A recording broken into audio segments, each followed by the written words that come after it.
Karyn Bryant for MMA H.E.A.T. I'm here with Brian Stann, who's facing Alessio Sakara at the UFC show in Sweden. And first and foremost, people are pretty much saying this is going to be knockout of the night or fight of the night. How do you feel about that? That's always a good thing when people are talking like that about your fight, and those are the kinds of fights that you want to be involved in with the UFC.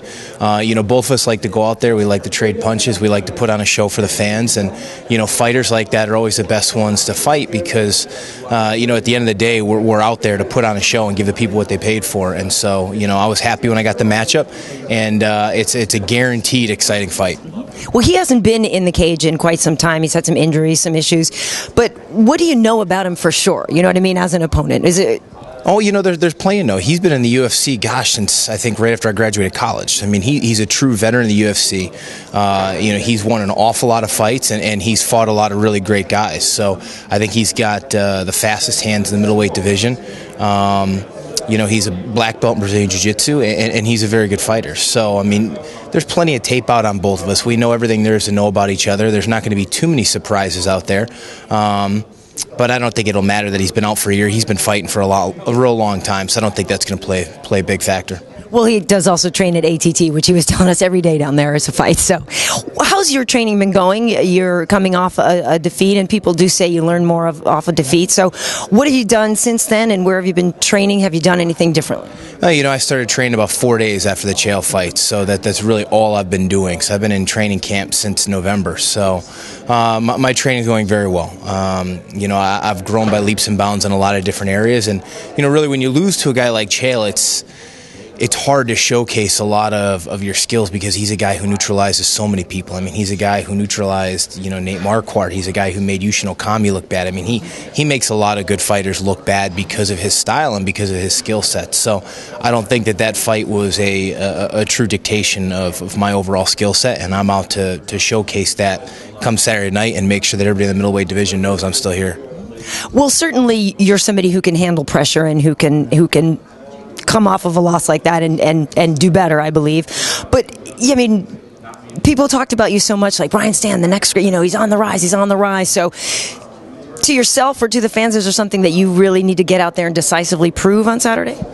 I don't know if I necessarily have to prove anything. I want to go out and finish the fight. That's the way I always go, and that's what I plan to do. And I think I need to go out there and get a good win and get out there and then, get climbing back into the top 5 of the middleweight division. Well, you were talking about H.E.A.T a moment ago and neutralizing so many people, but yet a lot were surprised by how well Michael Bisping did against him. So what do you think about H.E.A.T's chances against Anderson again, and basically how the division is shaking out right now? Well, I think the division's shaked out pretty clear. I think, obviously H.E.A.T is going to fight Anderson. Michael Bisping did very well against him. And Bisping is but he's been one of the guys since he entered the UFC who is one of the most difficult guys to hold down on his back. And you've seen that throughout his career, and he only gets better at that. So it wasn't that surprising that he had that much success against H.E.A.T. And, I really see it as Michael Bisping and Mark Munoz, who really are the next in line to probably fight for the #1 contender status, to fight the winner of H.E.A.T and Anderson. And, I'm not really looking at any of that right now. I'm just looking at Alessio Sakara. That's who I need to fight, and so I can get my name tossed into that mix. And Sakara's looking to beat me so he can get his name tossed in that mix. And I'm not going to let that happen. How's Sweden been treating you? Oh, it's been great. I got here Saturday. I came out early. The people are great here. I'm amazed at how good their English is. They barely have any. I mean, they literally have the same accent we do at the States. So it's a little humbling, isn't it? It's very humbling. But it's really been great. And the fact that this event sold out so quickly, they're so excited about it. It's really special to be a part of something like that. Great, and a lot of people back home are going to be able to see it as well, since it's not a pay-per-view. It's a little easier. Absolutely, especially when you come from a family from Scranton, Pennsylvania. It's nice when they don't have to pay that much money to watch you fight. Absolutely. Well, Brian, it's always a treat. We're looking forward to seeing you, and best of luck. Thank you very much. I appreciate it, guys.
Hi, this is Brian Stann. You're watching MMA Heat.